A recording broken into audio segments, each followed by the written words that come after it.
అందరికీ నమస్కారం అండి. తెలంగాణ రాష్ట్ర ప్రభుత్వ ఉద్యోగుల తాజా సమాచారం, భారీ శుభవార్త ప్రకటన. ఈ వీడియోలో వీటన్నిటి గురించి పూర్తి వివరాలు అయితే తెలుసుకుందామండి. ప్రభుత్వ ఉద్యోగుల తాజా సమాచారాన్ని ఎప్పటికప్పుడు తెలుసుకోవాలండి. ఛానల్ని సబ్స్క్రైబ్ చేసుకోండి, అలాగే వీడియోను ఒక లైక్ చేయండి.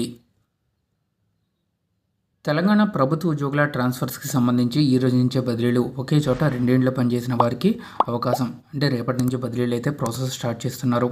ఉద్యోగ బదిలీలపై నిషేధం ఎత్తివేత 15 రోజుల్లోగా ప్రక్రియ అయితే పూర్తి చేస్తున్నారు. 4 ఏళ్లకు మించి ఎవరూ కొనసాగవద్దు. త్వరలో రిటైర్ అయ్యే వారికి కూడా స్పౌజులకు సడలింపు. సో రాష్ట్ర ప్రభుత్వ ఉద్యోగుల సాధారణ బదిలీలకు ప్రభుత్వం పచ్చజెండా ఊపింది. గతంలో ఉన్న నిషేధాన్ని ఎత్తివేసింది. బదిలీ ప్రక్రియను ఈ నెల 5వ తేదీ నుంచి, అంటే రేపటి నుంచి ప్రారంభించి 20వ తేదీలోగా పూర్తి చేయాలని ఆదేశించింది. ఈ మేరకు ఆర్థిక శాఖ ప్రత్యేక ప్రధాన కార్యదర్శి రామకృష్ణారావు బుధవారం ఉత్తర్వులు జారీ చేశారు. తిరిగి జూలై 21వ తేదీ నుంచి బదిలీలపై నిషేధం అమలవుతుందని పేర్కొన్నారు. బదిలీలకు మార్గదర్శకాలు.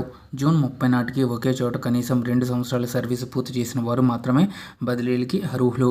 స్పౌజ్ కేసులకు మాత్రం ఈ నిబంధన మినహాయింపు. ఒకే చోట 4 సంవత్సరాలకి మించి పనిచేసిన ప్రతి ఒక్కరిని కూడా బదిలీ చేయాలని ఆదేశించింది.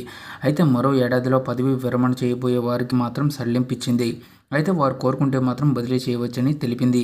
ఏ క్యాడర్లోనూ 40% మందికి మించి సిబ్బందిని బదిలీ చేయవద్దని స్పష్టం చేసింది. ఒక స్థానాన్ని ఒకరి కంటే ఎక్కువ మంది ఉద్యోగులు కోరుకుంటే ఈ క్రమంలో ప్రాధాన్యం ఇవ్వాలని సూచించింది.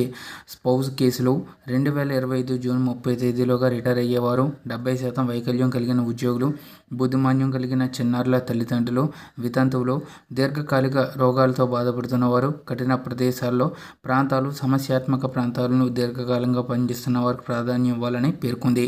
అలాగే వ్యక్తిగత వైద్య కారణాల బదిలీలను హెచ్ఓడీలుగా నిశితంగా పరిశీలించాలి. ప్రభుత్వానికి నివేదిక అందించాలి.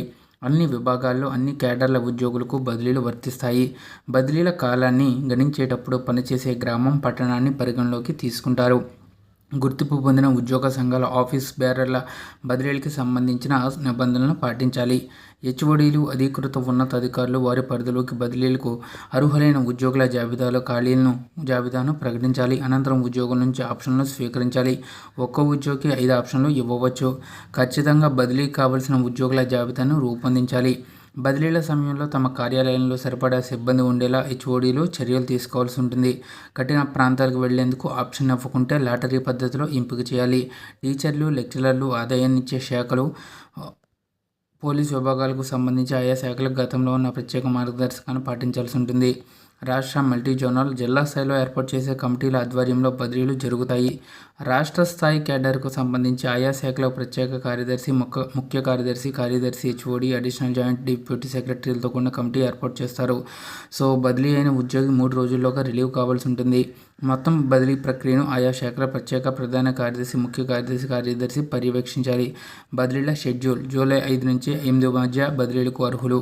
ఖాళీల జాబితాను రూపొందించి ప్రకటించడం. 9 నుంచి 12 మధ్య ఉద్యోగుల నుంచి ఆప్షన్లు స్వీకరించడం. జూలై 13 నుంచి 18 మధ్య దరఖాస్తుల పరిశీలన, మాస్టర్ లిస్ట్ రూపొందించడం. జూలై 19 నుంచి 20 మధ్య బదిలీ ఉత్తర్వులు విడుదల. అక్కడి నుంచి 3 రోజుల్లోగా రిలీవ్ చేయడం.